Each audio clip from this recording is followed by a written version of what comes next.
Good Monday morning, everyone. Welcome to NYSE Live. I'm Kristen Scholler here in studio at the Stock Exchange. The stock market is set to open the week lower as conflict in the Middle East continues. Oil futures rose Sunday night after leading Middle East producers reduced output in response to the continued closure of the vital Strait of Hormuz. Well, ICE Brent crude oil surpassed $100 a barrel. President Donald Trump said on social media that short-term oil prices would drop rapidly once, quote, the destruction of the Iran nuclear threat is over, end quote. As we continue to follow the action here above the trading floor, let's take a look at what's on tap this hour. Coming off of International Women's Day, I recently sat down with icon Martha Stewart for the Inside the Ice House podcast to talk all things about her friendship with Snoop Dogg to her new C-suite gardening role. You'll want to hear what she had to say. Plus, today, Fierce Healthcare announced its Fierce 15 list of 2026. It's an annual special report featuring the most innovative private healthcare companies looking to change the face of the industry. Later this hour, Fierce's senior writer is going to join me with more. And at 9:30 a.m. Eastern, America250, a national nonpartisan initiative, is set to ring the opening bell as we ramp up to America's big day on July 4th. I'll speak with its chair and former U.S. Treasurer Rosie Rios on the floor after the bell. Earlier this morning, NYSE parent company Intercontinental Exchange unveiled its March Mortgage Monitor that examines key trends and developments in the mortgage and housing space. Well, joining me now with more is Andy Walden. He's ICE's head of mortgage and housing market research. Andy, good morning to you. Good morning, Kristen. Good to see you again. Great to see you as well. Now, this month's report takes an in-depth look at the latest property insurance data across the country. What trends stood out to you? Yeah, we're actually seeing some good news on the property insurance front for the first time in several years out there in the market. Now, we did see property insurance costs rise by another 6.5% last year, hitting another all-time high.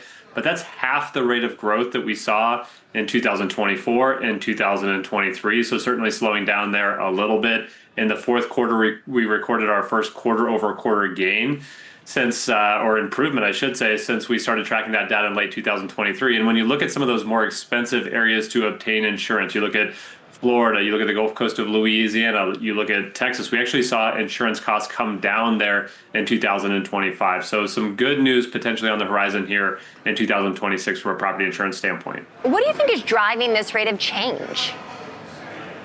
I think there's a couple of different factors. One is home price growth certainly slowing down. So the rate of increase in coverage needed has improved. We saw the slowest rate there of growth since 2020. So that's certainly been impactful and helpful there in the market. The other thing was the cost of $1,000 of insurance coverage itself. That rate of growth has slowed down. It grew by 2% in 2025. And again, when you look in areas like Florida and Texas, we actually saw reductions in the cost of coverage itself. You're also seeing less reliance on state-backed plans in the state of Florida. That's been cut in half over the last couple of years. And you're simply seeing more folks shop for insurance, and those that are switching their plans are paying less than those that are staying. So a number of different factors there, all of them helping to kind of curb that rate of property insurance growth. Andy, I see that this data also showed that mortgage rates dipped below 6% for the first time in 3 years in late February. What impact has that had on affordability? Yeah, certainly a sight for sore eyes there to see a 5 at the front of mortgage rates for the first time in 3 years. It's helped both prospective home buyers and existing homeowners out there in the market.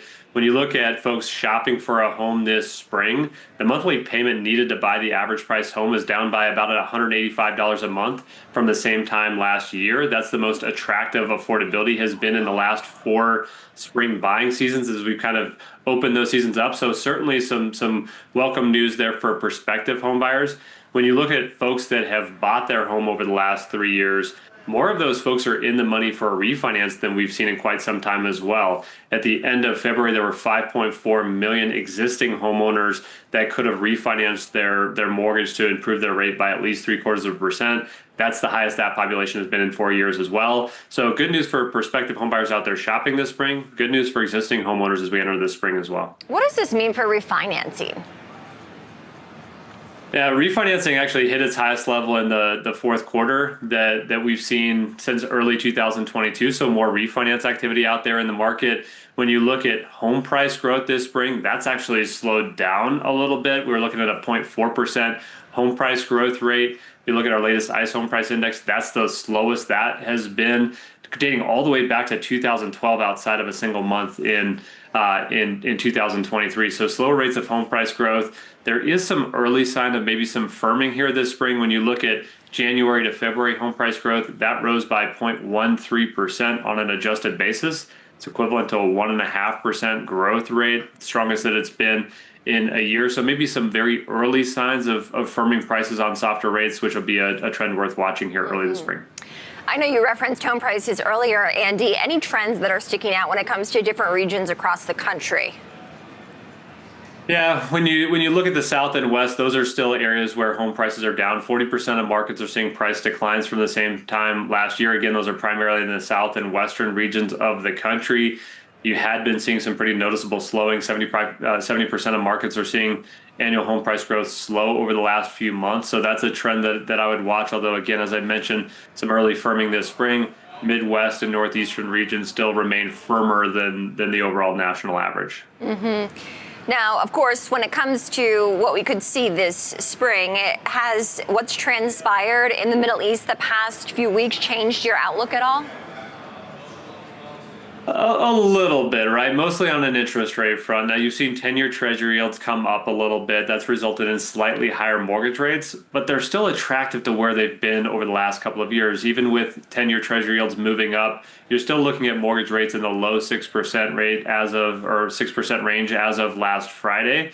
So still some positive news, maybe not quite as positive as it was 2 weeks ago, but the upward pressure in mortgage rates so far has been relatively modest, and you're still looking at pretty strong home affordability as we enter this spring. Let's talk longer term, because if this spring isn't the right time for people to strike when it comes to finding a new home, what do you anticipate that they can expect 6 months, 12 months from now? Of course, you referenced the importance of interest rates, and we do know that we are going to get a new Fed chair come the summertime. Yeah. Now, when you look at the futures market and look at where 30-year mortgage rates are trading right now, you're looking at, an eighth of a point improvement roughly is what the market is pricing it over the next 6 months. Now, obviously, a lot going on from a macroeconomic perspective. We're still looking at, inflationary numbers and obviously the war in the Middle East. So a number of different factors that could change that trajectory. But as things are trading right now, it's still for modest improvements in mortgage interest rates over the next 6 months. And again, when you look at home affordability overall, we're still stretched nationally. That's not something that's going to fully normalize this year. But as we move forward through the next few years and we see more moderation in home price growth, incomes outpacing what we're seeing in home price growth out there in the market, we should continue to see that path forward and that slow progression and improvement in affordability here over the next couple of years. Andy Walden, ICE's head of mortgage and housing research. Thank you so much for joining us this morning. All right. Thank you, Kristen. Appreciate you. Great to see you. All right, everyone. Well, I recently sat down with icon Martha Stewart to talk about everything from her friendship with Snoop Dogg ahead of the Milan Winter Games to her new C-suite gardening role with NYSE-listed Scott's Miracle-Gro. We'll have that conversation up next, plus some insights from Martha around International Women's Day.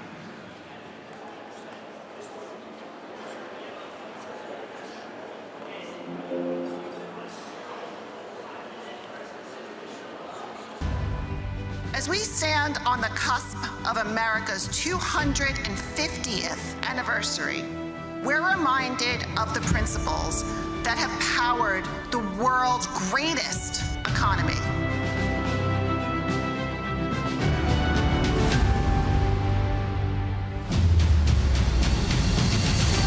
The New York Stock Exchange is a cathedral of the capital markets, replete with rhythms and rituals that allocate resources towards socially valued uses. That story will reach a rare milestone when our republic marks its 250th year. Anniversaries of this magnitude demand more than just ceremony.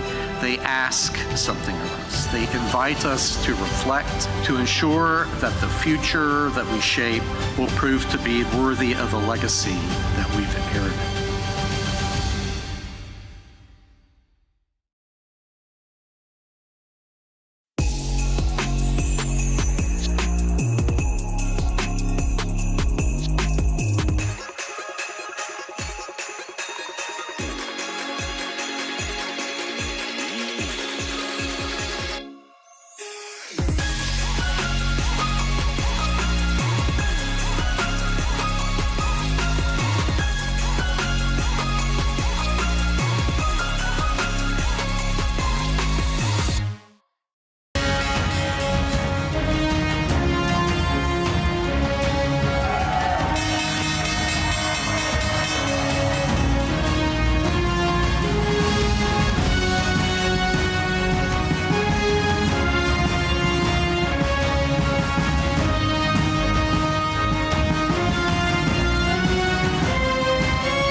Welcome back to NYSE Live. This week on the Inside the Ice House podcast, I was joined by icon, entrepreneur, and chief gardening officer for Scott's Miracle-Gro, Martha Stewart. During a conversation that covered a range of topics, including her storied career, her friendship with Snoop Dogg, and her business ventures, Martha started by talking about her role with Scott's and how she's helping to grow a new generation of green thumbs. Everybody wants to be a gardener. Every one of my friends, even the ones who are the nerdiest office, they sit in the office all day long, the nerdiest people, they like to garden. And I think just watching something grow, nurturing something, taking care of something that is so unargumentative as a plant is a very good thing. And when I see that, I know that we're in the right business. Scott's is right there in the forefront of helping people grow beautiful things. Scott's, of course, an NYSE-listed company. And, of course, as we air this broadcast the day after International Women's Day, Martha also spoke to how she has succeeded as a businesswoman, highlighting her ventures in the restaurant industry, including the upcoming launch of her second restaurant called The Bedford by Martha Stewart. The response of the public when you have good food and a beautiful ambiance is really uplifting. We have had such a nice time in Las Vegas. The people who go there, I mean, I get calls all the time that someone says, oh, we just had the best roast chicken, or we just had your mother's pierogi with brown butter and caviar, and we love the bread basket. I mean, they really remember what they've ordered, what they've eaten, and what they've sampled. It's a very rewarding thing. And now I know why Danielle Boulud and Jean-Georges they each have about 50 restaurants now, because the response is great when it's good. It's making me hungry. Now, while the Olympics might be over, later in the conversation, Martha Stewart did speak to her relationship with Snoop Dogg and how they were planning to spend time together in Milan on camera while the 2026 games were taking place. I'm going over to the Olympics this Saturday. Wow. 2 weeks into the Olympics. Snoop's been doing a fantastic job. And he's been reporting pretty much every day from Milan and from Cortina.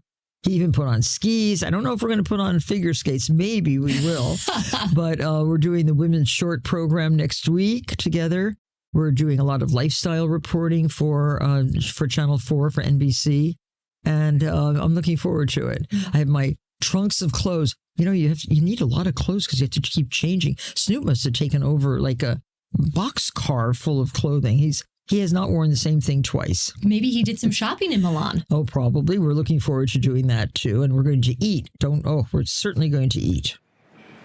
Martha Stewart taking that mojo to the short program, the women walking away with gold in that particular category.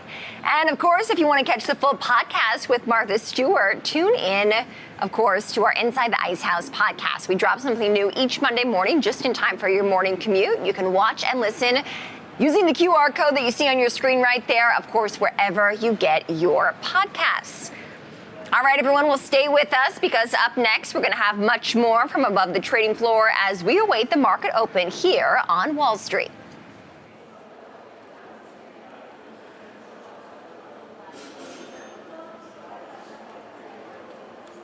The New York Stock Exchange is a cathedral of the capital markets. So there are a few places more fitting to consider the future of the American financial system than this one. At the NYSE, we applaud SEC Chairman Atkins and the entire Trump administration for working to reduce the burdens on existing public companies and soon-to-be public companies. I believe that we will ensure that the American story, which began in many ways just steps outside, is preserved not by memory or speeches alone, but by the courage of those who are determined to chart its next chapter.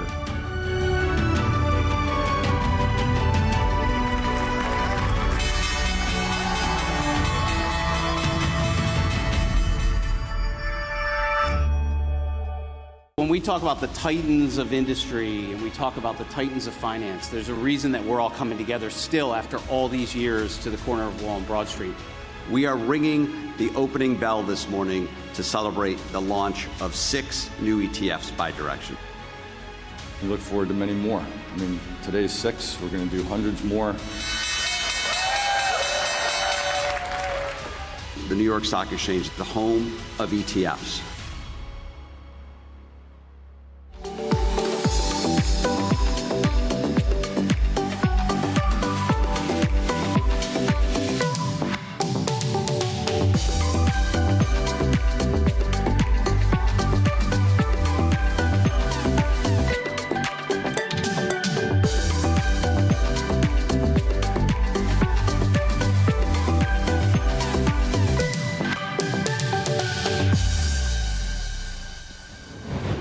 Welcome back, everyone, to NYSE Live. Well, today, Fierce Healthcare announced the Fierce 15 of 2026, an annual special report featuring the most innovative private healthcare companies looking to change the face of the industry.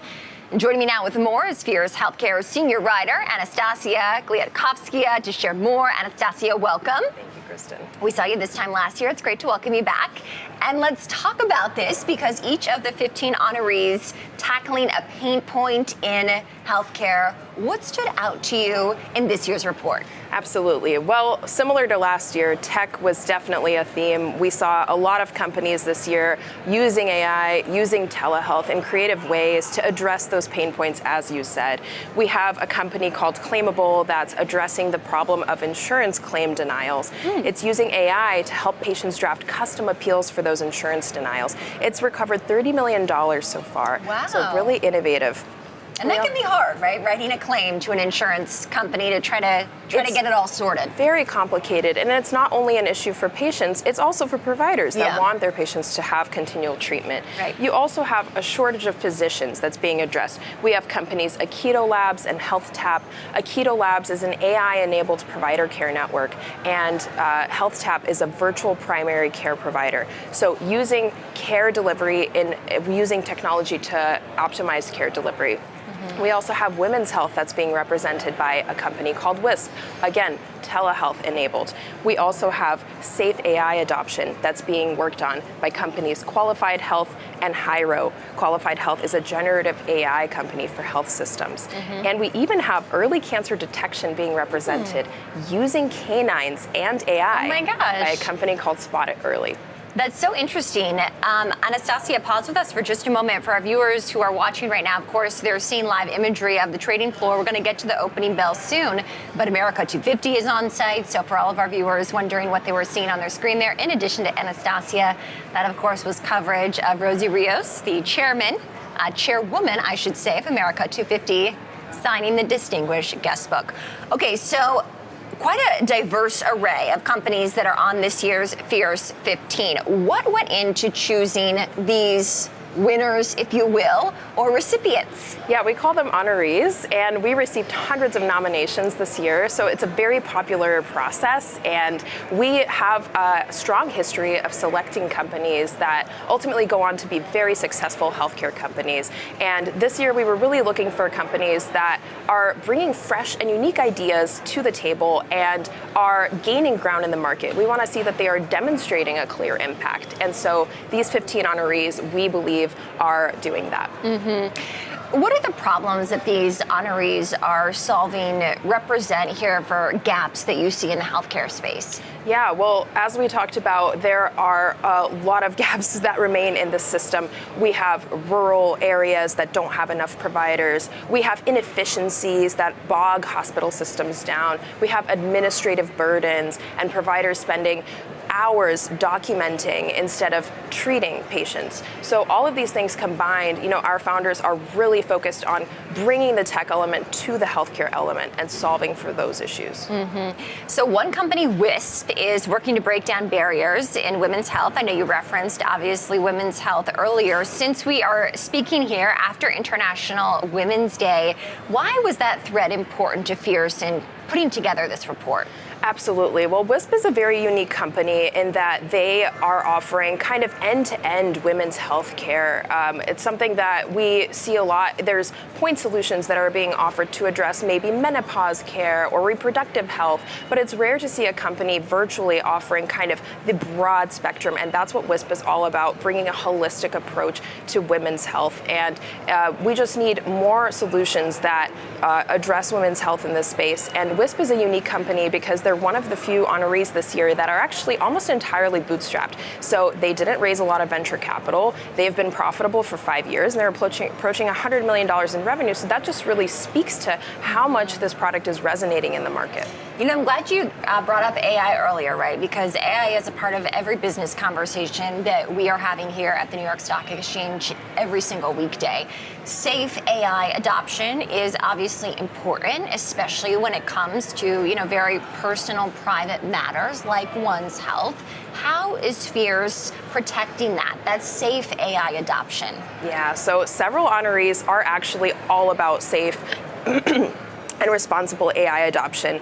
Qualified Health, which is that newer startup I mentioned, generative AI for health systems, their entire model is a governance layer, making sure that AI is being deployed safely and responsibly in health systems. We also have Hyro Health, which is an AI agent that supports administrative workflows like patient registration, frequently asked questions, and prescription refills. And they are doing this in a way that is safe and protects patient privacy and doesn't necessarily touch care delivery, which we know is such a sensitive topic right now. And we even have NeuroFlow, an honoree that is focused on behavioral health integration into primary care and hospital settings. We know providers are strapped for time, and so they are allowing providers to practice at the top of their license while their AI helps assess, triage, and refer patients to behavioral health care services. How important is the founder in the success of these companies that you look at Fierce? It's very important. These founders are visionaries, and more importantly, they have lived experience with these challenges. This is not someone who's coming in from an outside market and is trying to chisel their way in. The founders on this year's list, they understand the ins and outs. They have lived through aging parents. They have dealt with complex, chronic care journeys. And so what they're building is really based on their own understanding of how complicated this system is. So it's a diverse group of companies that have made this year's special report. Is there one common thread that connects them all?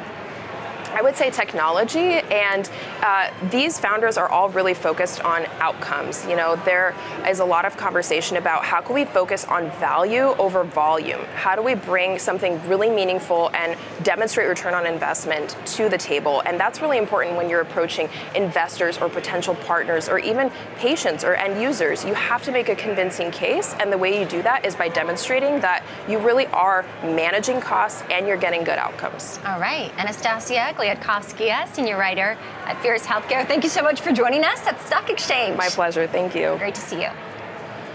All right, everyone, coming up next, NYSE partner. Take a look at that beautiful bell podium. America250 is set to ring at the opening bell to open equity markets as we ramp up to, of course, America's big day on July 4th.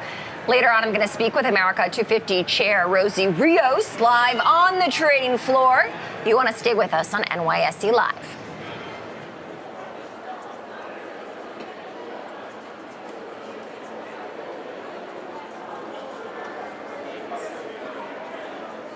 "16 years ago, an anonymous person released an idea onto the internet.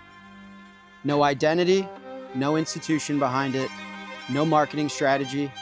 It was just a white paper and a challenge to everything we thought about money. What if money were open instead of closed? What if it belonged to everyone instead of being controlled by a few?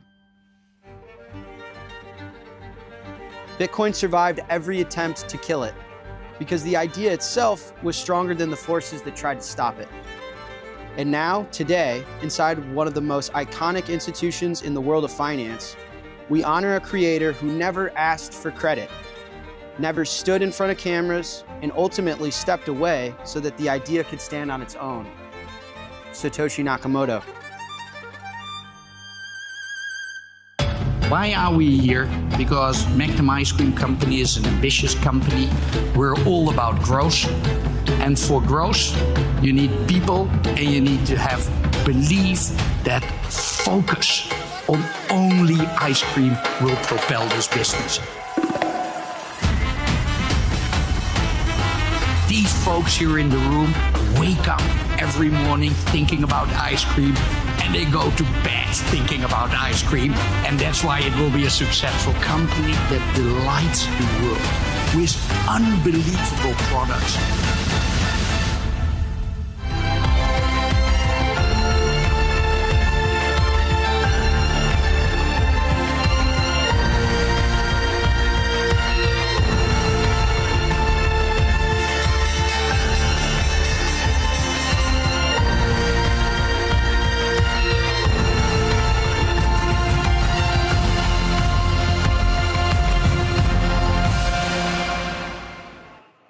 Welcome back, everyone, to NYSE Live. In just a few moments here, America250 is set to open equity markets by ringing the opening bell. The National Nonpartisan Initiative is here to celebrate almost 250 years of American business, of course, down here in Lower Manhattan, including at the NYSE, and the launch of NYSE as the exclusive exchange partner of America250. Well, this initiative's mission is to celebrate and commemorate the 250th anniversary of the signing of the Declaration of Independence, marking America's semi-quincentennial. It aims to inspire Americans to reflect on our past, strengthen their love of country, and renew their commitment to the ideals of democracy through programs that educate, engage, and unite us as a nation. America250 says it's going to foster shared experiences that spark imagination, showcase the rich tapestry of American stories, inspire service in communities, and celebrate the resilience of the USA. Well, one of the programs that America250 recently launched is America's Startup, described as a version of Shark Tank for college students. America250 says it was created to spotlight early-stage business ideas with the potential to drive America's future economic, technological, and societal progress. Participants submit a written proposal and pitch video detailing their business idea, and selected teams to move forward to a multi-stage evaluation process that includes a live pitch. America250 Chair Rosie Rios is going to join me on the trading floor live to share more about the initiative and what's planned for America's big day on July 4th. But before the bell, let's take a quick check of the markets. We do see stocks moving off of their lows. We had seen the futures open dramatically lower last night. That's at 6:15 p.m. Eastern on Sunday, and we are looking at about a 1% loss here on the S&P 500. It comes after ICE Brent crude surpassed $100 a barrel as output in the Middle East has lessened. Oil output, that is, of course, due to energy market disruptions, including through the Strait of Hormuz. You're taking a live look at the opening bell podium there. Rosie Rios, Chair of America250, standing alongside NYSE President Lynn Martin, set to open equity markets here. And of course, we'll be watching as it's going to be a busy week down here on Wall Street. Let's listen in to the open.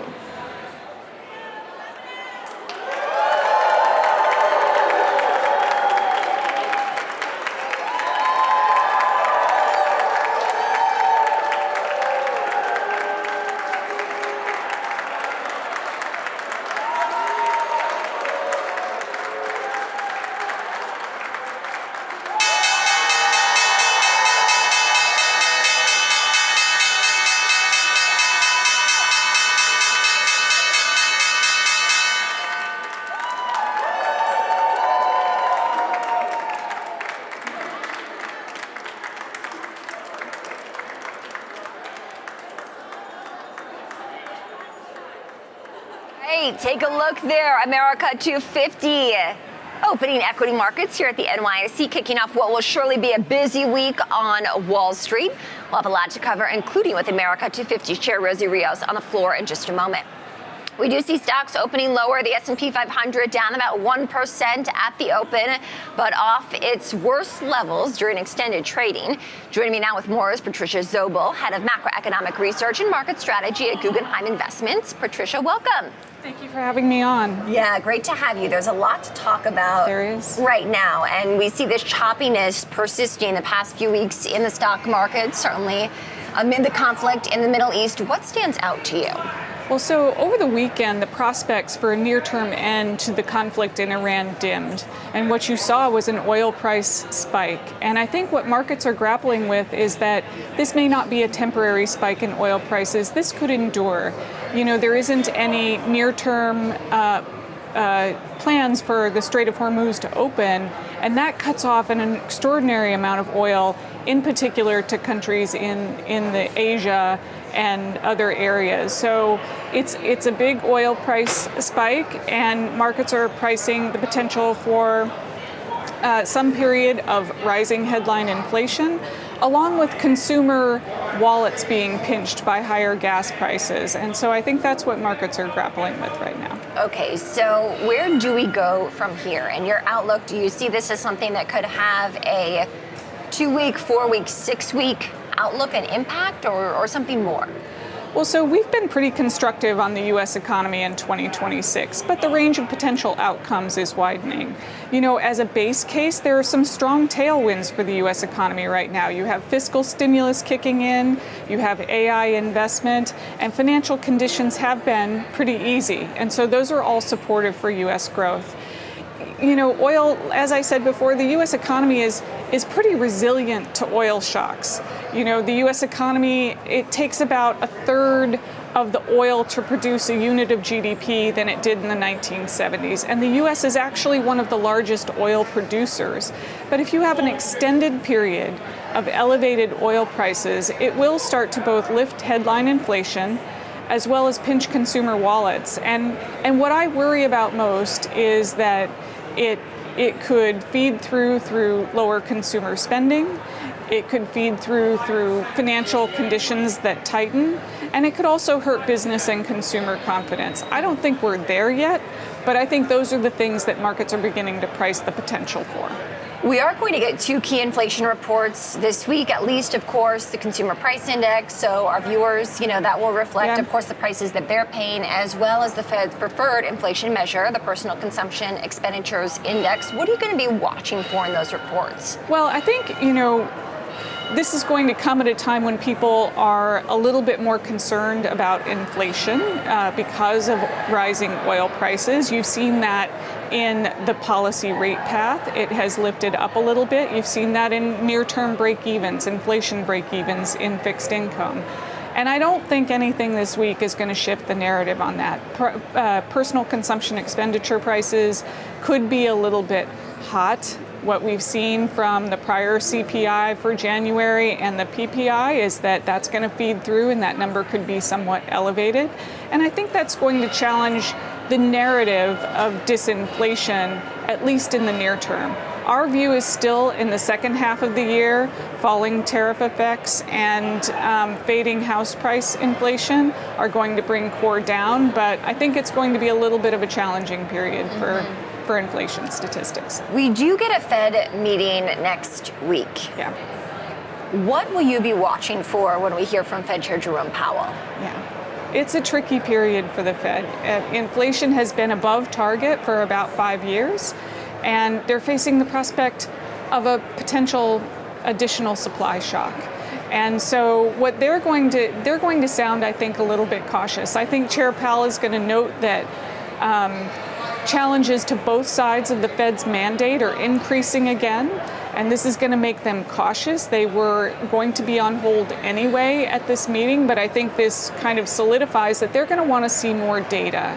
Now, the good news is that headline increases in inflation from oil don't feed through to their preferred core measure very much. So it's about less than a fifth of typically of an increase in headline inflation from energy feeds through to core.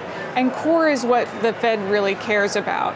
But they're cautious about the potential for lived experience with inflation among consumers to erode inflation expectations. And so I think that's what you should watch out for. They're going to say that challenges to both sides of their mandate are increasing again. They're going to be cautious about easing anytime in the near term because they're going to want to make sure those inflation expectations stay anchored. And I think you're going to see still a lot of divisions in terms of the policy outlook among different FOMC participants. Some are going to be focusing on the potential for higher inflation and erosion of inflation expectations, while others are still worried about the jobs market. And so I think that's going to be the outcome of the meeting. On hold, but still a lot of diversity of opinion. It's a lot to talk about these days. Patricia, thank you so much for joining us, breaking down the headlines with us on NYSE Live. That's Patricia Zobel, Head of Macroeconomic Research and Market Strategy at Guggenheim Investments. Thank you for having me. Great to have you. Okay, everyone, still to come. We got 25 minutes left. NYSE listed GoDaddy recently released a report that shows renewed growth in digital small business activity here in America. Its executive, Alexandra Rosen, will join us to break down those results. Plus, International Women's Day happened yesterday, but the celebration continues here at the NYSE. And we'll reflect on the day by revisiting our conversation with Women in Leadership Global CEO Georgie Dickens, who will share more about the power and purpose of IWD. Finally, you just saw America250 chair Rosie Rios ring the opening bell. She's going to join me live from the trading floor at the bottom of the hour to talk about the significance of course, America's upcoming milestone and its partnership with the NYSE. Stay with us.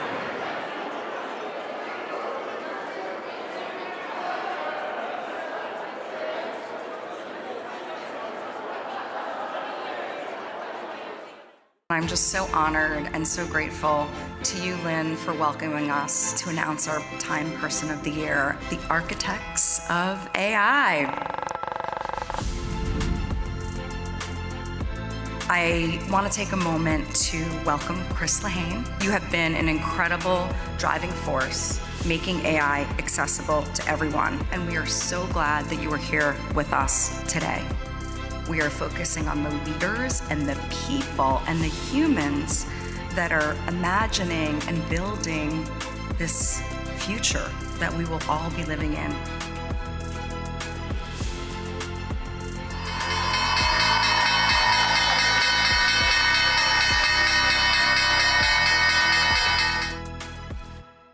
We had somebody ask us recently, why are you going out at this time of the year? The reason we're doing this is for our people. It's not about us. Our motivation for doing this transaction is to make this a better place for the next generation. We have a stewardship responsibility to our people to give them a professional and a financial opportunity that's better than what we have. And what I am very proud of is the team that we have here. This is a true partnership in every sense of the word.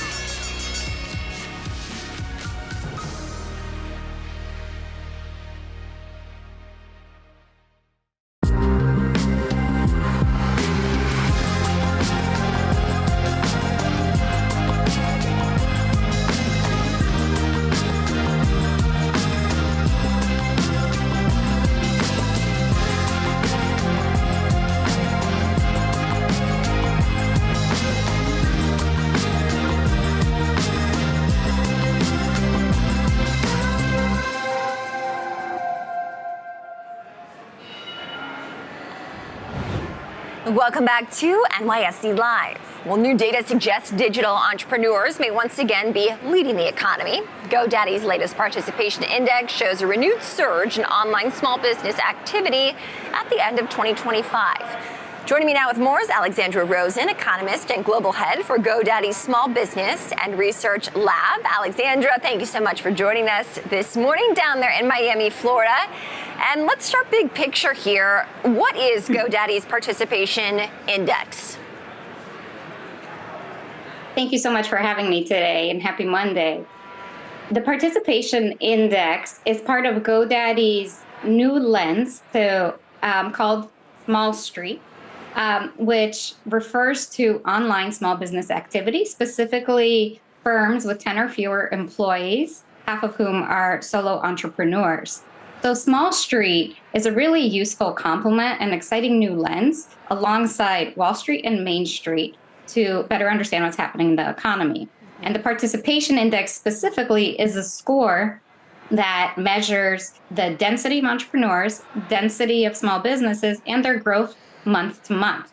It's part of the greater research initiative at GoDaddy called the GoDaddy Small Business Research Lab, which has been tracking for years over 20 million small and micro businesses online and surveying the entrepreneurs behind them so that we can better see where they're growing, what's on their mind, and their outsized local economic impact. Now, your latest data shows that digital small business activity picked up sharply at the end of 2025. What does that signal about the direction of the jobs market? So that's exactly right. We're seeing year over year uptick in terms of online activity. And with Small Street data in our new research with UCLA, small businesses in general tend to have leading indicator properties. So small businesses on Main Street can lead by 3/4 payroll job increases and roughly 4/4 changes in the unemployment rate. Seeing the participation index or Small Street increase gives us a time-layer insight into similar activity. So while it's not predictive, it is a forward-looking signal of the optimism and the right conditions for seeing jobs also reflect that same information in a few quarters, ideally. I like how you talk about the leading indicator there, right? Your research detailing how entrepreneurship often moves before traditional indicators. Online business launches can rise months ahead of jobs growth and falling unemployment. Right. Is there any more you can share about this?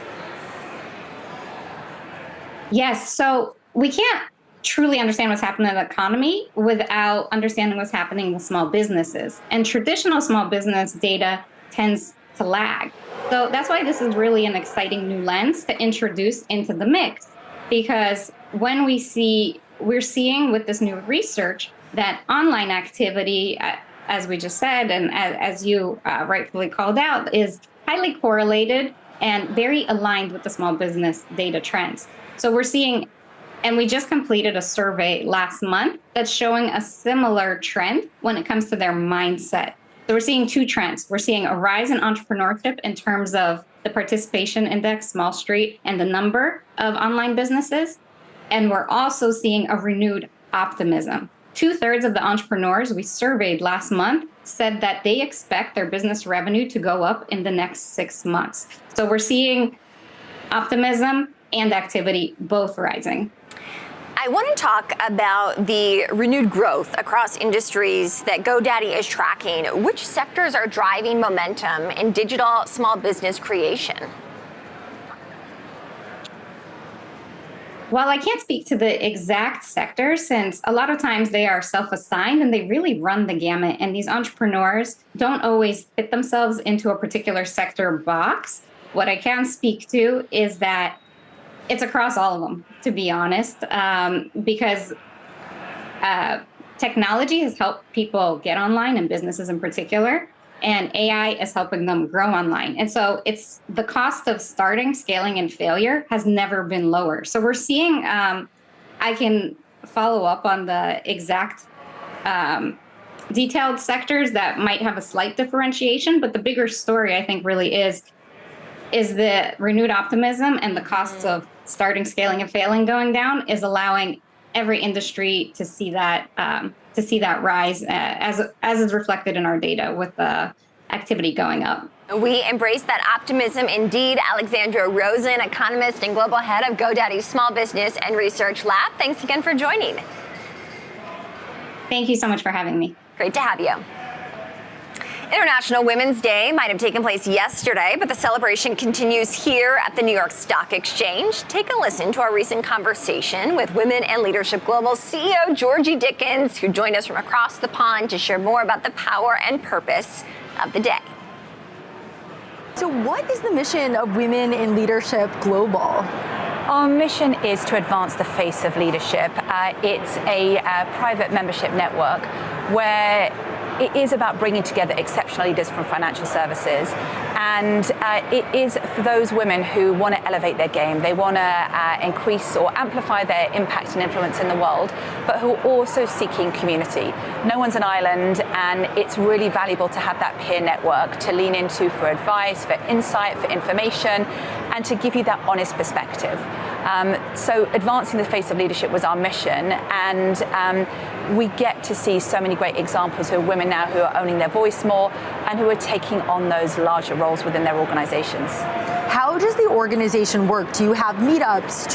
Is there a network somewhere? Are you connected on social media? Yeah, we run transformational programs. So everyone who's part of the network joins a 6-month program, and we teach the mindsets, the behaviors, the skills, the tools in order that they can, as I said, elevate their game.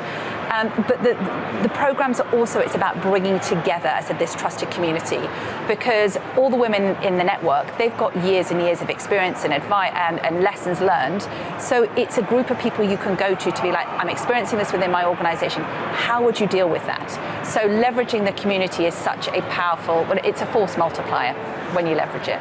And this year's International Women's Day theme is Give to Gain. What does that mean to you personally, and how is that reflected in your work? I love the theme this year, and I think the Give to Gain, it should be one that we all practice and exercise every day. And I think it's those small acts, which are also gifts. Whether it's giving someone as leaders, giving someone a piece of advice, giving feedback, giving someone a piece of a platform for visibility, you never know when those small acts, they really can make a transformational difference.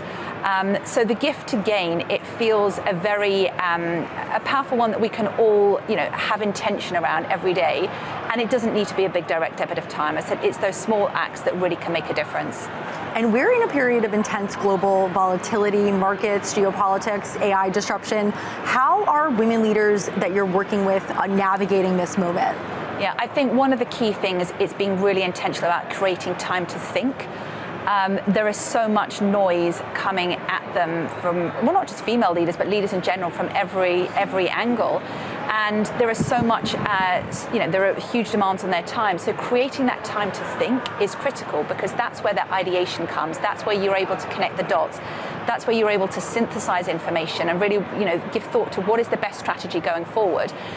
Given the fact there are so many demands on your time, being intentional and carving out that time and prioritizing and fiercely protecting it is critical. And then I think the second thing is for female leaders, and as generally leaders, is about surrounding yourself with an awesome leadership team. You can't be an expert on every aspect of the business, as you shared, geopolitical, AI, private, public markets. There is so much that leaders are having to learn and navigate. Hence, having your team who are the experts, empowering them, trusting them, and then getting out of the way so you can do what you're uniquely positioned to do. And when you say creating time to think, what do you mean by that? Are people so busy now that you feel like they need to actually carve out time to recharge and connect with themselves? Connect with themselves, but also if they're thinking about business strategy, their vision, if they're thinking about their execution plan. Many leaders live in a world of back-to-back meetings, and they could be drinking out of the proverbial fire hose every day. And therefore carving out that time that's dedicated space to think about their own personal strategy. Where do I want to be 2 years, 5 years, 10 years from now? What are my fuel sources, and how am I making sure I'm investing in those? That stuff is all so critical, and yet I don't think people typically find themselves with time. So therefore, that actively creating it is a game changer. We have just a few moments left, but how will you be spending International Women's Day on Sunday?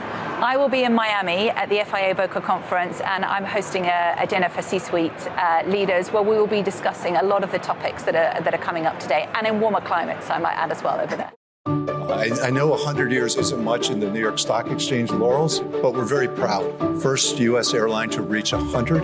The resilience and the determination to move forward despite all odds is something that I think we're all proud of. And we've had a great opportunity to celebrate this year.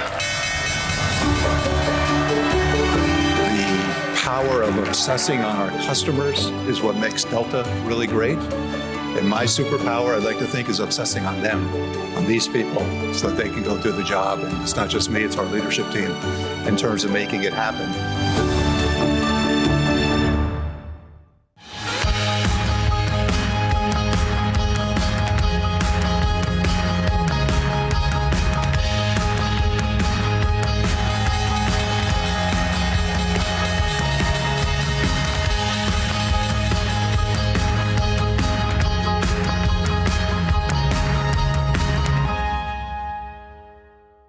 It's a bit of a pinch me moment. I mean, everyone's here. Here we just rung the New York Stock Exchange bell.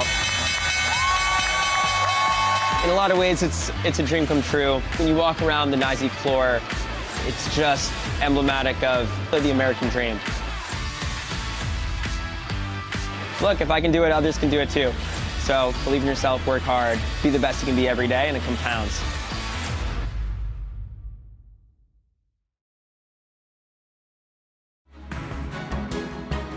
A plan to go and change the way people fly. It is the next step.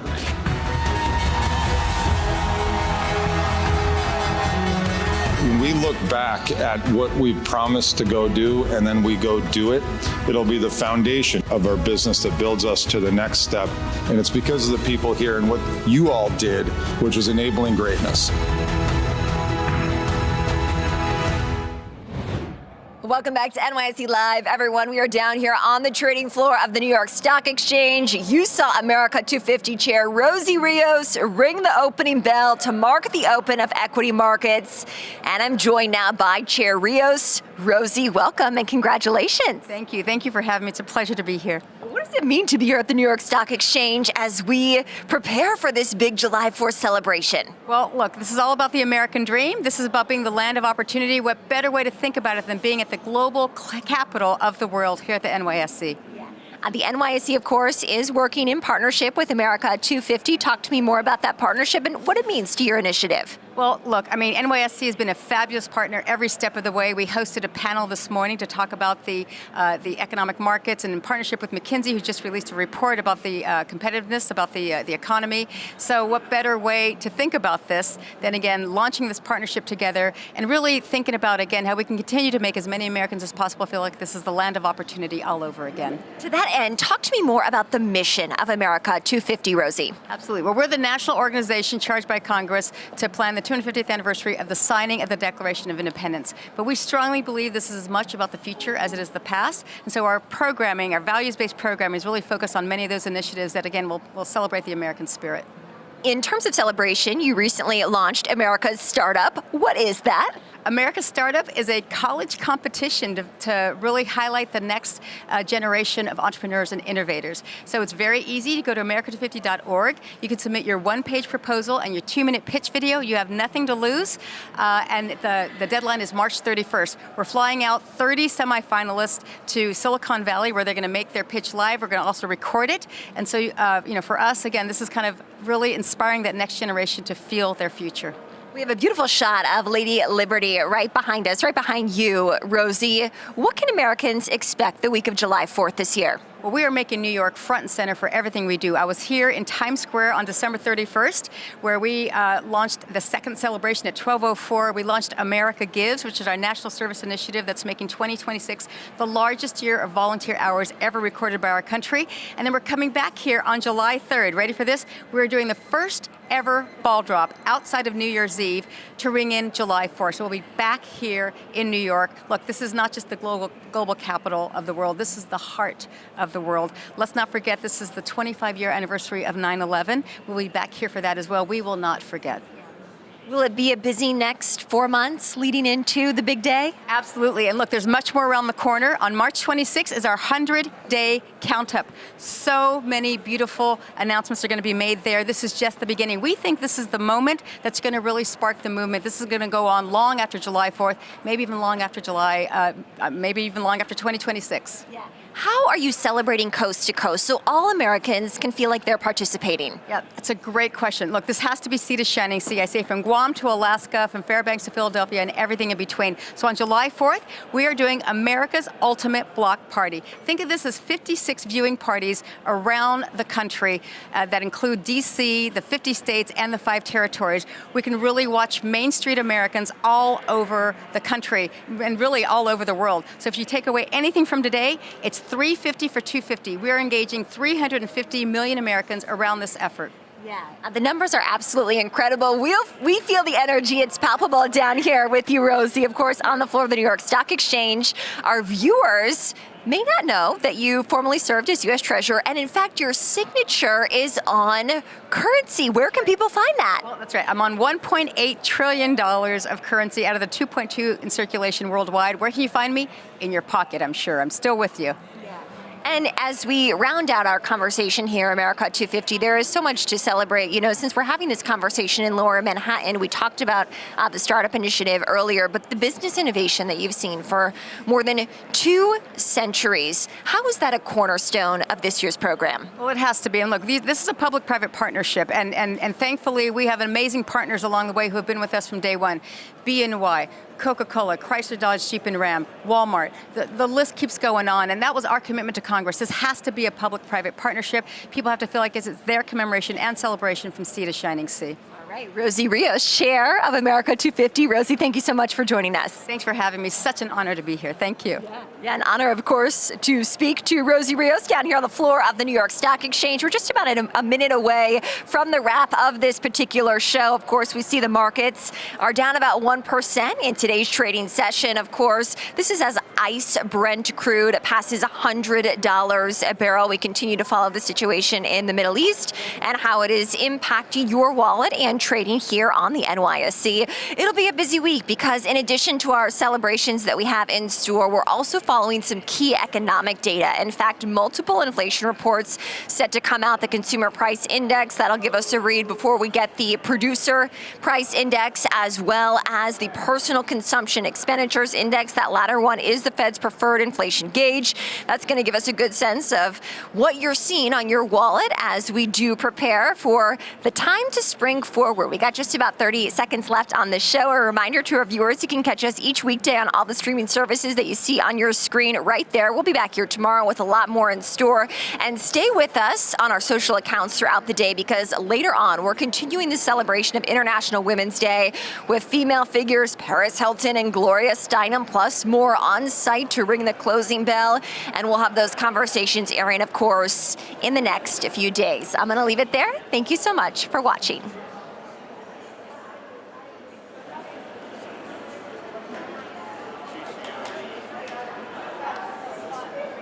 Welcome to the public market. The New York Stock Exchange is a cathedral of the capital markets. So there are a few places more fitting to consider the future of American financial system than this one. So thrilled for this next chapter to begin today with all of you in this historic building.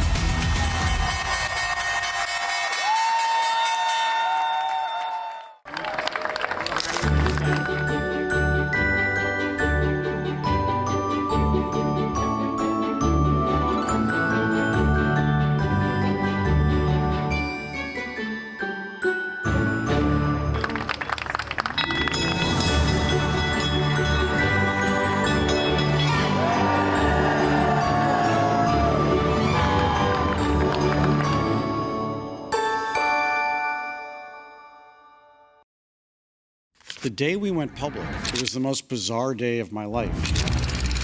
He said, yesterday, Shake Shack was the most beloved hamburger company in the entire country. Today, it's going to be the most reviled stock. He said, you guys are never going to grow into your $46 valuation. How many Shacks did we have 10 years ago? 31 Shacks. And did I not just hear Rob say that we're going to have 1,500 Shacks? So yes, we grew into that $46. It's all because of you guys.